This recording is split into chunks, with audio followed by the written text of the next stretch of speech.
Hello అండి. ఈరోజు మన రెసిపీ వచ్చేసి చికెన్ ఫ్రై. చాలా బాగుంటుందండి. ఒకసారి నేను చెప్పినట్టు ఇలా ట్రై చేసి చూడండి.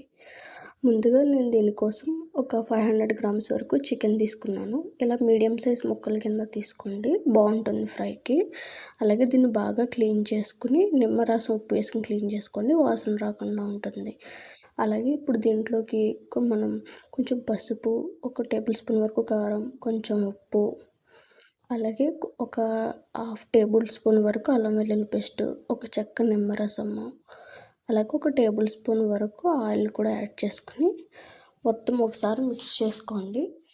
మీ దగ్గర టైం ఉంది అనుకుంటే దీన్ని కొంచెంసేపు మ్యారినేట్ చేసి పక్కన పెట్టుకోండి. ఫ్రిడ్జ్లో పెట్టుకుంటే మరీ బాగుంటుంది.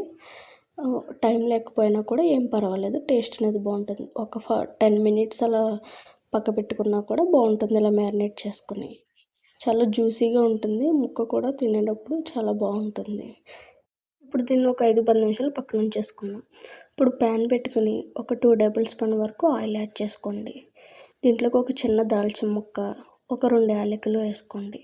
అలాగే ఒక ఉల్లిపాయ తీసుకున్నాను నేను, ఒకటి సరిపోతుంది ఫ్రైలో కాబట్టి. ఇలా చిన్న ముక్కలుగా కట్ చేసుకుని మంచిగా ఫ్రై చేసుకోండి. ఎక్కువ ఫ్రై అవసరం లేదు, ఒక 2 మినిట్స్ హై ఫ్లేమ్లో ఫ్రై చేసుకుంటే సరిపోతుంది. ఇలా ఫ్రై అయితే సరిపోతుంది. ఇప్పుడు దీంట్లోకి మనం మ్యారినేట్ చేసుకున్న చికెన్ పీసెస్ని కూడా యాడ్ చేసేసుకోండి. ఈ ఉల్లిపాయలు కూడా మన చికెన్తో పాటు ఫ్రై అవుతూ ఉంటాయి కాబట్టి ఎక్కువ వేయించకండి, మళ్ళీ అడుగంటుతుంది. ఒక 2 మినిట్స్ తర్వాత చికెన్ వేసేసుకుంటే సరిపోతుంది. ఇప్పుడు చికెన్ ఒకసారి మూత పెట్టుకుని 5 నిమిషాలకు ఒకసారి తీసి కలుపుతూ ఉండండి, అడుగంటకుండా ఉంటుంది. ఇప్పుడు కొంచెం కరివేపాకు, టేస్ట్కి సరిపడగా కొంచెం సాల్ట్ కూడా యాడ్ చేస్తున్నాను. ఈ చికెన్లోంచి దానికి అదే వాటర్ రిలీజ్ అవుతూ ఉంటాయి కదండి, దాంట్లోనే చాలా వరకు మన చికెన్ అనేది కుక్ అయిపోతుంది. ఇలా మధ్య మధ్యలో కలుపుకుంటూ మూత పెట్టుకుని అలా ఈ ప్రాసెస్ అనేది మన చికెన్ ముక్క ఉడికేంత వరకు కూడా ఇలా చేసుకోండి. మరొక 5 నిమిషాల తర్వాత చూస్తే మన చికెన్ అనేది చాలా వరకు ఒక 80% వరకు కుక్ అయిపోయింది. ఈ ప్రాసెస్లో ఇది అడుగంటుతూ ఉంటుంది కదండి, ఆ అడుగంటుతూ ఉన్నప్పుడే ఇలా నేను చూపిస్తున్నట్టుగా ఇలా గరిటెతో అంటూ ఉండండి.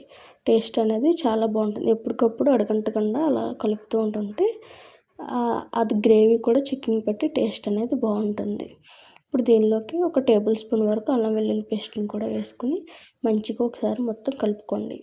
చికెన్ మొత్తం ఉడికిన తర్వాతే అల్లం వెల్లుల్లి పేస్ట్ వేసుకోవడం వల్ల టేస్ట్ అనేది చాలా బాగుంటుంది. మసాలా కూడా బాగా పడుతుంది చికెన్కి. ఇలా మంచిగా ఒకసారి మొత్తం కలుపుకోండి. ఇప్పుడు లాస్ట్లో ఒక 2 పచ్చిమిర్చిని పొడవుగా కట్ చేసుకుని వేసుకుంటున్నాను. అలాగే కొంచెం కరివేపాకు వేయడం వల్ల కూడా మంచి టేస్ట్ వస్తుంది. మీకు ఇంకొంచెం కారం తినేవాళ్ళు ఇంకొక పచ్చిమిర్చి వరకు కూడా యాడ్ చేసుకోవచ్చు. ఇప్పుడు మరొక 2 నిమిషాలు మంచిగా ఫ్రై చేసుకోండి. మీడియం టు లో ఫ్లేమ్లో అడ్జస్ట్ చేసుకుంటూ కలుపుతూ ఉండండి. ఇక్కడ నుంచి ఇంకా మనం మూత పెట్టాల్సిన అవసరం లేదు, ఎందుకంటే మన చికెన్ అనేది ఇంక ఉడికిపోయింది. ఇప్పుడు దీనిలోకి నేను ఒక్కొక్కటిగా స్పైసెస్ యాడ్ చేస్తున్నాను. 1 టేబుల్ స్పూన్ వరకు ధనియాల పౌడరు, 1/2 టీ స్పూన్ జీలకర్ర powder, 1/2 teaspoon garam masala. మీ దగ్గర చికెన్ మసాలా ఉంటే అది యాడ్ చేసుకున్న పర్లేదు. గరం మసాలా స్పేస్లో 1 టేబుల్ స్పూన్ కారం కూడా యాడ్ చేస్తున్నాను. మీరు ఇంకొంచెం స్పైసెస్ తినేవాళ్ళు ఇంకొంచెం కారం కూడా యాడ్ చేసుకోవచ్చు. మరి చికెన్ ఎక్కువ ఫ్రై అవనివ్వకండి. మనం తినేటప్పుడు ఎక్కువ ఫ్రై అయితే తినేటప్పుడు పళ్ళు లాగుతాయండి. జస్ట్ చికెన్ ఉడికి కొంచెం ఫ్రై అయితే సరిపోతుంది. ఇలా నేను చూపిస్తున్నట్టు ఈ కలర్ వచ్చేంతవరకు ఫ్రై చేసుకుంటే సరిపోతుంది. అంతే అండి, చాలా ఈజీగా మన చికెన్ ఫ్రై అనేది రెడీ అయిపోతుంది. చాలా టేస్టీగా స్పైసీగా ఉంటుంది.